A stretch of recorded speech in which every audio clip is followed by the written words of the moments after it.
The Singing Bone.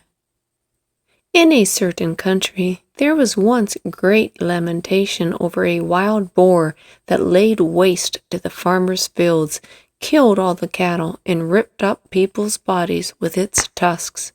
The king promised a very large reward to anyone who would free the land from this plague, but the beast was so big and strong that no one dared to go near the forest in which it lived. At last the king gave notice that whosoever should capture or kill the wild boar should have his only daughter as wife. Now there lived in the country 2 brothers, sons of a poor man, who declared themselves willing to undertake this hazardous enterprise. The elder, who was crafty and shrewd, did so out of pride. The younger, who was innocent and simple, did so from a kind heart.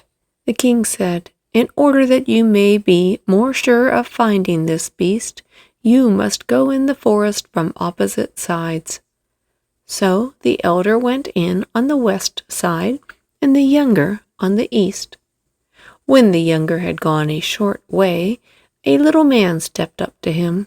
He held in his hand a black spear, and he said, "I will give you this spear because your heart is pure and good.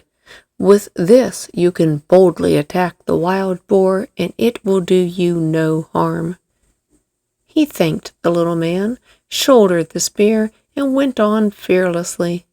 Before long he saw the beast which rushed at him, but he held the spear towards it, and in its blind fury it ran so swiftly against it that its heart was cloven in twain. Then he took the monster on his back and went homewards with it to the king. As he came out the other side of the wood, there stood an entrance to a house where people were making merry with wine and dancing. His elder brother had gone in here, and thinking that after all the boar would not run away from him, he was going to drink until he felt brave. But when he saw his young brother coming out of the wood laden with the booty, his envious, evil heart gave him no peace. He called out to him, "Come in, dear brother. Rest and refresh yourself with a cup of wine." The youth, who suspected no evil, went in and told him about the good little man who had given him the spear wherewith he had slain the boar. The elder brother kept him there until evening, and then they went away together. And when in the darkness they came to a bridge over a brook, the elder brother let the other go first.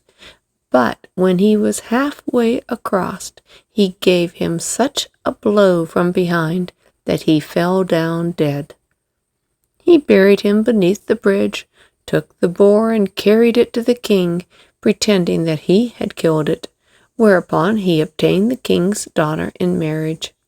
And when the younger brother did not come back, he said, "The boar must have killed him," and everyone believed it. But as nothing remains hidden from God, so this black deed also was to come to light. Years afterwards, a shepherd was driving his herd across the bridge, and saw lying in the sand beneath a snow-white little bone. He thought it would make a good mouthpiece, so he clambered down, picked it up, and cut out of it a mouthpiece for his horn. But when he began to blow through it for the first time, to his great astonishment, the bone began to sing of its own accord. "Ah, friend, thou blowest upon my bone. Long have I lain beside the water. My brother slew me for the boar, and took for his wife the king's young daughter."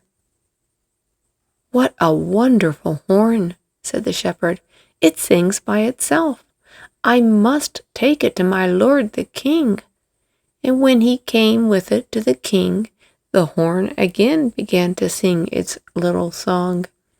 The king understood it, and he caused the ground below the bridge to be dug up, and then the whole skeleton of the murdered man came to light. The wicked brother could not deny the deed, and he was sewn up in a sack and drowned. But the bones of the murdered man were laid to rest in a beautiful tomb in the churchyard.